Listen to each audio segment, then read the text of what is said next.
Just for you, those of you that's not working with CT, just to explain the title here, the second generation 320 row detector CT, that's the most recent version of the 320 scanner that we are working with in Copenhagen. And one of the major differences of the earlier versions is that the rotation speed is much faster, which means that the problems with motion artifacts are less with this scanner. But I'm going to talk to you about coronary subtraction. And here are my disclosures. This work's been done in combination with our friends in the NIH, Marcus Chen and Andrew Rai, and my team that's been doing the work. I'm just here to present it. In clinical cardiology, I think it's fair to say that CTA has been undergoing an very fast development the last recent years, and now it's established that it's very good at ruling out coronary artery disease. Frequently, when you do CTA, you have this problem that you find a lesion there, and you ask yourself, is this really significant? And what does significant mean? It means that in a clinical cardiology practice, it means what should I do for the patient? Should I just go for medical therapy, PCR, or CABG, or whatever? We need to answer this question. And of course, a lot of us have initially just referred all these patients to invasive cath, which probably is not useful in the long run. So we are looking for methods to improve the diagnostic accuracy in cases where you have motion artifacts, borderline stenosis, or lots of calcium there. One way of doing that is there are several approaches, and you will hear about another approach, a very interesting approach on the perfusion CT in the next speaker. Another approach is to try and derive some functional information from the stenosis that you get there. And of course, you can see here that if you do an area stenosis by a QCA kind of tool, you may get some relation to the invasive measures FFR. But this curve is not convincing, and that's also been proven or shown before that even in invasive cath, it's very difficult to get the true value. But this is in a selected patient population. In true life, it's not infrequent to find a patient like this where you have substantial amount of calcium. And please, by a raise of hands, do you think this is a significant stenosis in left main?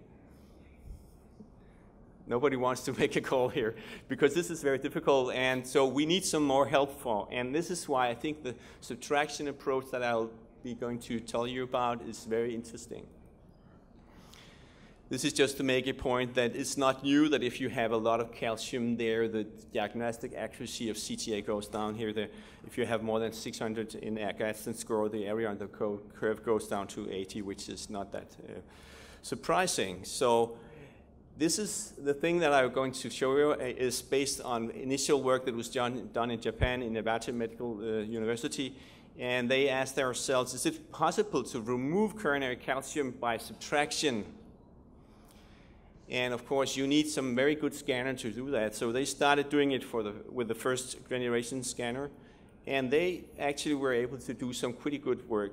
Just to outline the principle here, first, you do a regular non-contrast and then a contrast CT. And what is going on in the computer is that you subtract the non-contrast from the contrast, leaving or getting rid of the blooming here. You can just more clearly see that is there a stenosis there or not. Of course, this is just a sketch of what the principle is from this subtraction. The initial results that was published from the Nevada Medical University Center in Japan was promising, although they had, at that time, the computer algorithms were manual, and it was quite difficult to get, it took a very long time to get good results, but they were quite promising. And they actually did two publications here in very high calcium scoring patients that both of them were promising, but there was still some work to do in the engineering department to limit down the time that was needed to actually pull off this trick of subtracting calcium from the vessel. So we were fortunate to be able to work on this field, and we set out to do a pilot study in patients with coronary calcification or stents. We tried to look at if it's feasible to remove coronary high-density structures from calcification or stents by image subtraction. And if so, would that improve the reader confidence and potentially reduce the false positive rate, which is probably one of the major problems of CTA at this time? So we set out to do this, and we used our new scanner with this very fast rotation time. And we could do that with 1 beat acquisition, and even patients up to 75 beats per minute could be scanned. Another important issue here is, of course, this new approach, will that increase the radiation, which of course is a very important issue when you talk about cardiac CT. But no, this approach is pretty much similar to what is already done in our routine procedure. So it is dose neutral. And the principle is pretty much, as many of you, if you are doing CT of acquisition, is pretty much the same. You do a calcium scoring, and then you do a second breath hold and do the angio series with contrast. Once the data is acquired, you need to do registration, which means that if there's just a slight misplacement between calcium and angio series of the heart, then you'll be in trouble when you try to subtract these images. So there is a computer algorithm developed that's doing co-registration of the two data sets so that you generate a registered calcium scoring image. And that's used for subtraction from the contrast series. So you will have a subtracted image to look at and see whether that contributed to your ability to identify truly stenotic or non-stenotic stenosis.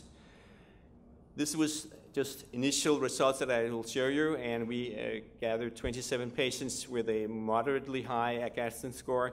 And we defined for this pilot study that coronary segments with motion-free images and coronary calcification or coronary stents on conventional CT, that was the target lesions for looking at this. And we also looked at the reader confidence. They were defined as either non-diagnostic, partial diagnostic, or diagnostic. And of course, the diagnostic segments we did not include as a study segment because, I mean, there we're done. We know that there's either stenosis there or there's not. So it was only the non-diagnostic and the partial diagnostic segments that we were looking at. And this is a first example. I don't know how that presents, but this is the angio series, which would look like everyday routine CTA imaging.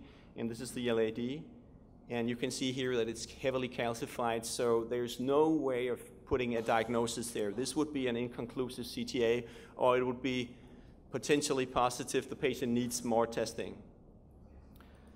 This was the calcium scoring, and this is the subtracted image. And now you can appreciate that there is a lumen there, and possibly a stenosis, I would say. But of course, again, we're still at the pilot phase of interpreting these images. But looking at this, it does look like that the subtraction can improve your ability to say whether there is a true lumen there. Another example here. As the worst, similar to the one that I showed you in the beginning, severely calcification of the left main and the LAD, and there's no way of putting a diagnosis there. The calcium scoring here and the subtracted image. Again, now you can appreciate that there is actually a lumen there. Again, potentially a borderline stenosis, but probably not a severe stenosis. And the last example is a stent, just showing the same principle here. The stent here, you cannot tell whether there's a lumen inside the stent. Here's the calcium. And when you subtract, you all can see that there is a lumen in there. So it does seem to be contributing to our ability to interpret these very difficult images. And in fact, we saw for this very initial pilot study experience that in the calcified segments, the reader confidence improved, well, not fantastically, but it did improve. And the same goes for the stents. And for this very selected part of material, we had invasive angio of some of the subjects. And what you see here is that this is, of course, a very low positive predictive value, but you must recognize that these were almost non-diagnostic, most of these segments. So there is a signal that you are able to limit or reduce the number of false positive calls of these segments. So I conclude that coronary image subtraction is feasible and may be performed using a standard clinical coronary angiography 320 MDCT acquisition protocol.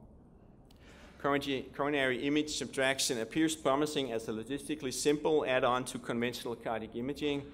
And this is why we started a prospective trial in a large scale, the CorSub trial, where we'll look at whether coronary imaging contributes to the diagnostic accuracy, specifically in patients with high coronary calcium or with stenting. So thank you for your attention.